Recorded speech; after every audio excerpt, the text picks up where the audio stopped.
We've loved In Excess Rockstar and we've thrilled to sing like a superstar. But the greatest reality TV series of modern times played from May to August in that compelling show called The New Zealand TV Sports Star, Celebrity Drug Ring Bust, Text and Email Gossip Scandal Media Hysteria. Brouhaha. It started out as a pilot episode called Operation Aqua and ended up a ratings winner. It led the news hour, it led the front pages. It starred Josh, Lana, Toddy, Mark, and it even made property developer Dave Henderson a household name. Name suppression got a fearful hiding. Everyone knew the identities of the accused caught up in the police sting, but what we didn't know is how it will be played out. I know nothing, nothing! There were surprises galore as the series developed its narrative of moral piety, self-righteousness, drug convict, self-publicity, and crocodile tears. There were winners and losers, and tonight we pay tribute to the cast who entertained us. Take a bow, Charlotte Dawson, the celebrity spokeslady so objected to having her name bandied about that she appeared on the Home Show to bandy her name about. I have absolutely nothing to do with this investigation whatsoever. I don't hang in those circles, I don't use those drugs, and it's just, I'm not involved. And, you know, it has an effect. I mean, people will just go, oh, don't harp on, you're just, you know, another celebrity whinging. Paul Holmes, ever the professional, managed to keep a straight face as he put up with Charlotte's never-ending berserk celebrity tirade.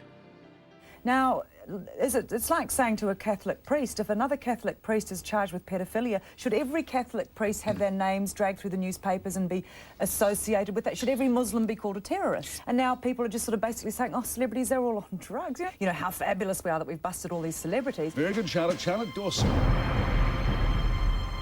Then there was this magnificent cameo from an indignant Susan Wood.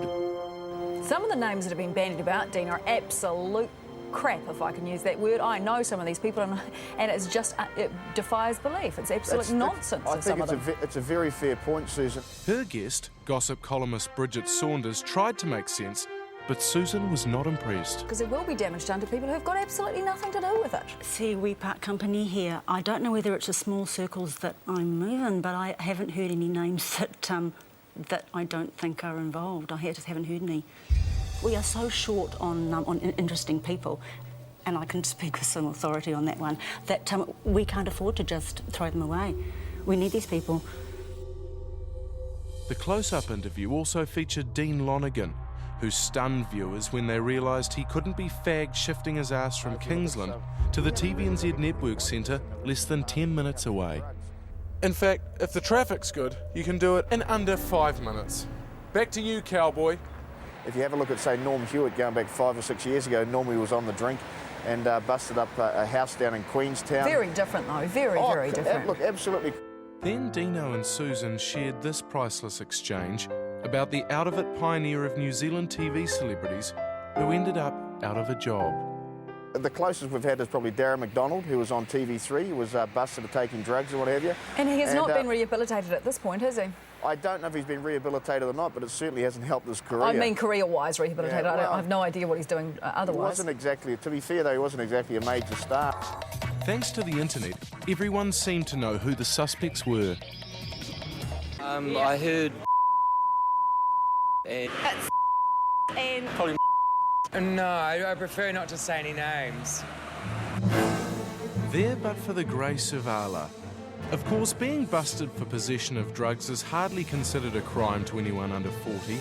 It could happen to almost any of us, although probably not to Judy Bailey, despite the fact she could certainly afford some top-class nosebag. Good evening. His CV already lists All Black, warrior, TV host and juice magnet. Tonight, you can add drug convict. Mark Ellis was this afternoon taken from Auckland Central. Smooth on the come-down, within the space of a few months, Mark Ellis would be voted Personality of the Year at the Qantas TV Awards. I made an error of judgment on an evening for which I'm paying the price. But the real star of the show was TVNZ Cub reporter Hannah Hodson. High-handed Hannah was a hellhound set loose on the drug freaks. Here she is making grown men run for their lives on July 19. Hannah Hodson, One News. And again on July 20. Rumour that's spiralled into a frenzy. Hannah Hodson, One News. Viewer demand and available drugs has led to talk of a sequel. You can do your bit. Grass on anyone you know who is remotely famous to a new police undercover operation called Operation Fakashia. Calls cost $1.99 a minute. Kids, ask your parents first, unless they're remotely famous. Still to come, turning the tard on good taste and decency.